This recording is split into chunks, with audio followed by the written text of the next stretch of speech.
Hello and welcome to Taiku Watch Reviews. Today we have the Tudor Black Bay GMT. This is not my watch, this is a watch that a viewer had sent in so that I can review. This watch was released at Basel World of 2018 alongside the Black Bay 58. Unlike most of the Black Bay line, which includes the red, the blue, and a bunch of other ones, this GMT does not pull from any historical Tudor reference. It's inspired mainly from the iconic Rolex GMT and the GMT Master 2.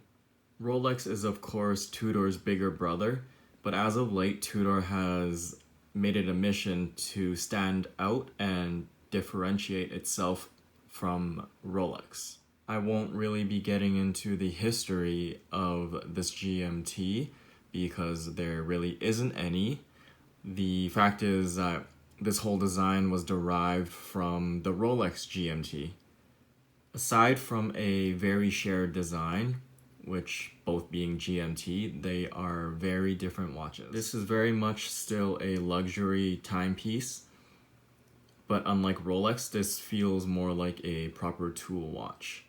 This has an in-house movement which Tudor developed. It is the MT5652 caliber and boasts a 70-hour power reserve and is COSC certified. Now let's take a look at the watch itself. The casework is beautifully done.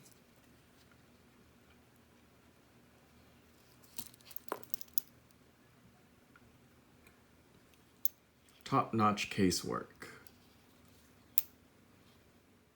The machining is also excellent. The case measures 41 millimeters wide with 50 millimeters lug to lug and is 15 millimeters thick.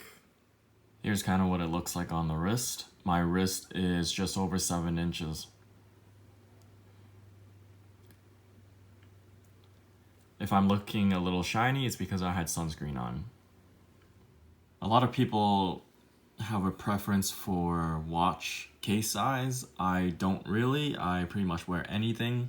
My smallest watch that I've had was the Rolex Oyster Perpetual, which was 34 millimeters, and my largest watch is a Sisu Bravado, and that's 55 millimeters, so I pretty much wear anything in between. The case itself is quite tall. I know a lot of people have gripes about that, but I don't really care. I like it. I like top heavy watches. I like tall watches. I like slim watches. I pretty much like all watches. The bi-directional bezel is very solid. Clicks well. The bezel itself is kind of short. I prefer it to be a little bit taller.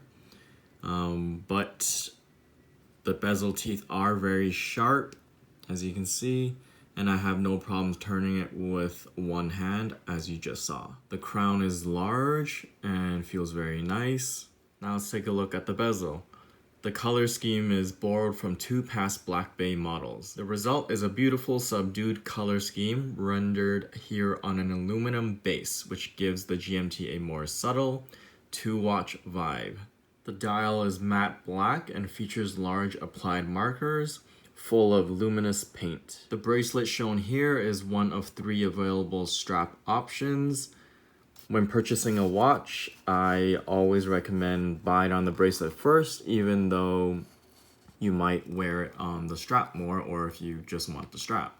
Reason being, if you bought it with the strap and you later decided you want the bracelet, it's gonna be hella expensive. So might as well buy right, not twice. So now we'll take a look at the bracelet. The bracelet feels solid and superb. If you ever handled a Tudor watch, then you're likely familiar with how solid their bracelets are. The rivet style design is also very cool. It pulls its inspiration from vintage bracelets once produced by Rolex.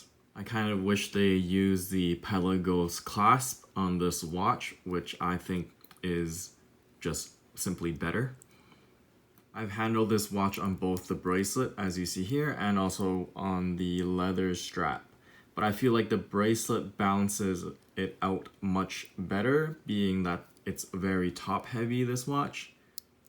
I think in addition to looking better on the bracelet, it just feels and wears much nicer on the bracelet than the strap. To sum this up, the Black Bay GMT is a very well-priced, superbly made, and good value for money luxury watch. On the bracelet, it's priced at around or just under $4,000, and of course on a fabric strap or leather, it's slightly less. And yeah, please remember to click like and subscribe. Thank you.